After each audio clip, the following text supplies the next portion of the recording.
Arguably, the four biggest versions of Gohan include Kid Gohan / Teen Gohan, Ultimate Gohan, Future Gohan, and laughably GT Gohan.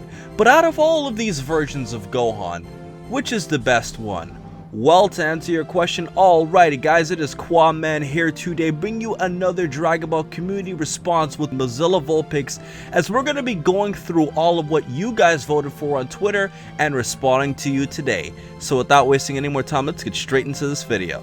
Alright, so starting off with the 4th place vote, Mozilla Vulpix, we have GT Gohan, and I'm pretty sure you're not surprised that he came in last place there. Not only does he kind of is he not even really that powerful compared to everyone else, but he also doesn't really do anything the entire series. There's not really much where you can say, oh yeah, Gohan and GT, look at all those things he did, like power up Goku with everyone else and fight Rildo, I think, once. I think that's the most he ever does. When his arm turned to metal. Yeah, when his arm, yep, that is the highlight of Gohan in all of Dragon Ball GT. In his character in GT was kind of just a catalyst to assist Goku and the others in minor situations, like, you know, giving Goku some energy here or there, helping him fight against Baby, also being an antagonist when he had his body possessed by Baby. But other than that, I mean, Gohan really didn't do anything in Dragon Ball GT at all, so it makes absolutely perfect sense why he came in last place. Let's move on to the much more popular spot on this list. Coming in as the second loser in 3rd place is Future Gohan. Now, Mozilla Vulpix, you've talked on one of my comment sections before saying that you felt that Future Gohan has one of the most tragic stories in Dragon Ball, and I would definitely have to agree with you there. But why do you think he came in 3rd place? There are a lot of kind of Gohan fans who like seeing Gohan be kind of, badass, inverted commas, sort of, always like kind of sort of looking like he's strong and in control, even if he's actually not, like just the way he presents himself. And I think Future Gohan definitely has that. Even if, honestly, like in the grand scheme of things, Future Gohan is really weak and doesn't do anything, the way he presents himself, I think, really highlights it. Like, he always acts like he's really cool, and even if he's not cool, he's trying to be cool, like for Trunks, and for, to try and be like his father. I feel like it's a very interesting character. Gohan in the future is a fighter. He literally built himself up to be a fighter. This was not a Gohan that molded himself up to be a fighter because of Goku and Piccolo's influence. He did this because they died, and he felt that he had to do this to make society a lot better. And I think that's definitely one of the reasons why he would obviously be more popular than GT Gohan. But at the end of the day, though, Mozilla Vulpix, I think that he didn't go higher on the list simply because of the fact that he was only in the series for about 20 minutes for the TV special, and then probably like 5 minutes in a filler episode of Ghost from Tomorrow, and 1 chapter in the manga. So you really can't really support a guy who's been in the series that short. Still, for like someone who's only been there for like 1 special and a little bits of a few episodes, being 20% is actually pretty high up. Future Gohan is my favorite version of Gohan just because of what he stood for. Even if he was brilliant in this show, I just like that mold of Gohan because he was so different from all the other versions of him, and he had such a tragic story. He's definitely the most memorable. But where does he rank for you? I like it because he's like a badass and he's a fighter, but it's like really tragic because it's like he can't match up. He can't be like what he wants to be. He can't beat the androids. He's been fighting them for ages. He can't get strong enough. Like Trunks is basically like going to surpass him really, really soon. And it's like he's been spending all his life training, but it actually doesn't mean anything.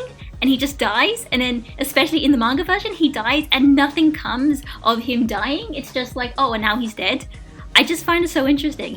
It's why I find him such a tragic character. All right, so moving on to the 2nd spot on this list, we have Adult Gohan. And for all sakes and purposes, I think it's much simpler if we just consider Adult Gohan from the Buu Saga to, let's say, Dragon Ball Super in the present timeline, not counting GT. And he came in 2nd place, and honestly, I think this is really because of Ultimate Gohan. And I think this is also because of the fact that this Gohan just had more development than the other 2 spots, so it kind of makes sense for him to come to 2nd place.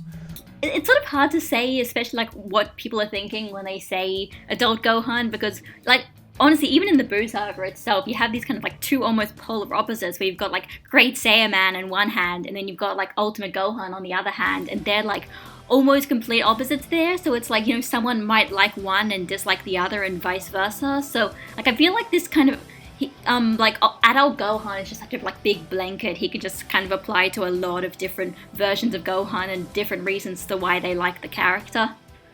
Especially Ultimate Gohan, who's definitely been a lot more popularized in the Dragon Ball games out there.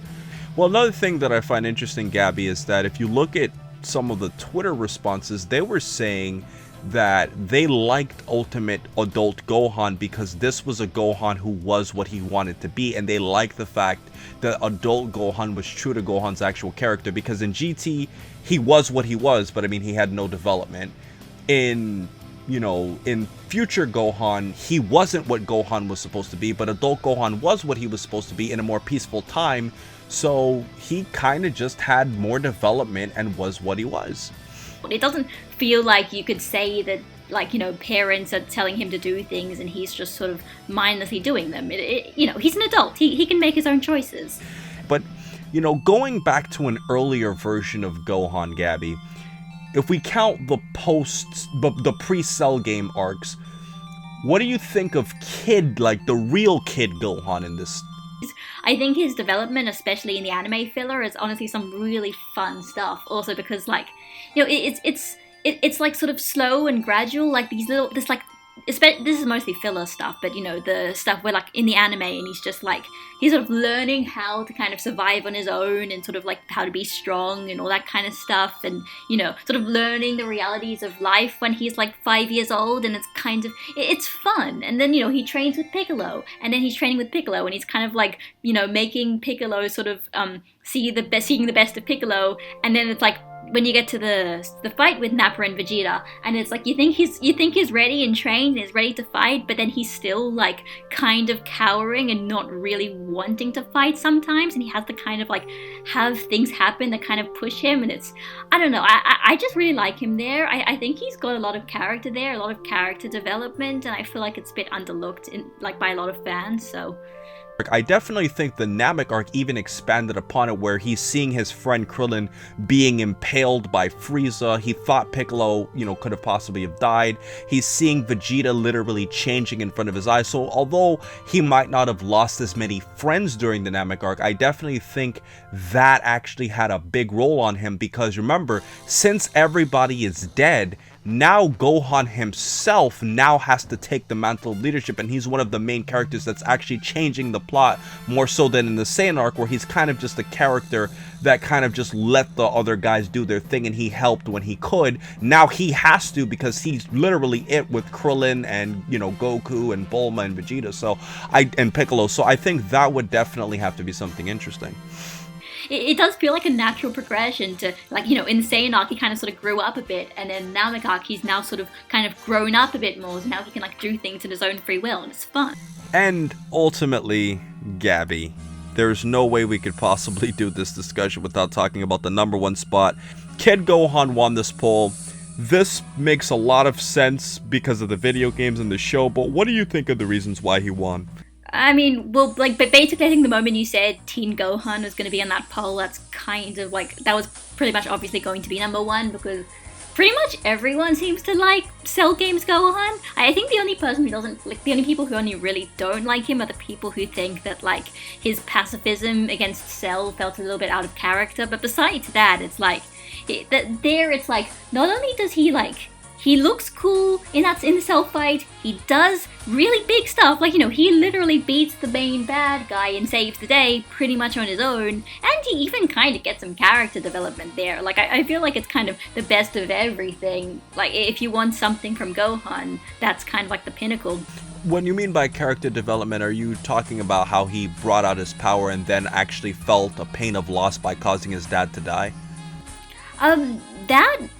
That's one thing, but the other thing I also really like is the whole kind of, like, you know, when he's trying to get angry enough to use his hidden power, and then like when 16 is sort of like telling him to let go, and it's sort of like, it's sort of like implying that Gohan's kind of like been almost, even for his entire life, has been kind of subconsciously sort of holding back because he doesn't want to hurt anyone, and now he's sort of realizing that there are moments where he actually has no choice but to fight, even if he doesn't want that to be the way it ends. So like I feel like that was a little like a kind of sort of message, a sort of idea of that fight in general, and I thought it was really interesting. It's like it feels like is kind of like maturing, growing up there. It's cool. It's not just like Gohan get angry, great, now you're angry, good. Like there's a bit of subtext, I feel like, or maybe it's just me looking into it. I don't know.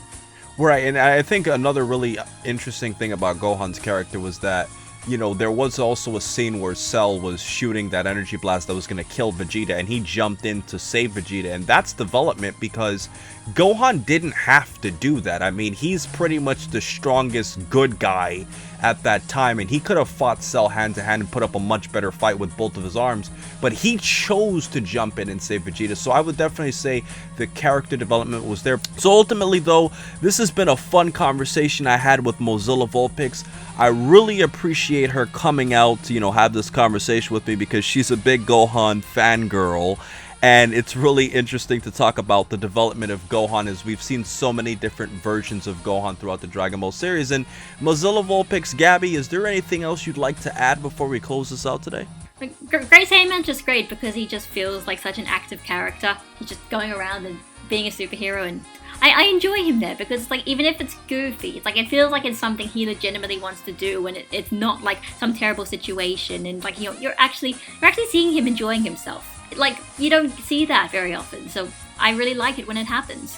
Interesting stuff. So, with everything else said, guys, please remember to rate, comment, and subscribe. And remember, as I always say, to have a great day, guys.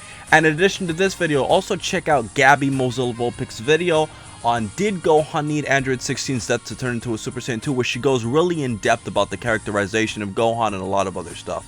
So with everything else said, please remember to rate, comment, and subscribe. And remember, as I always say, to have a great day, guys.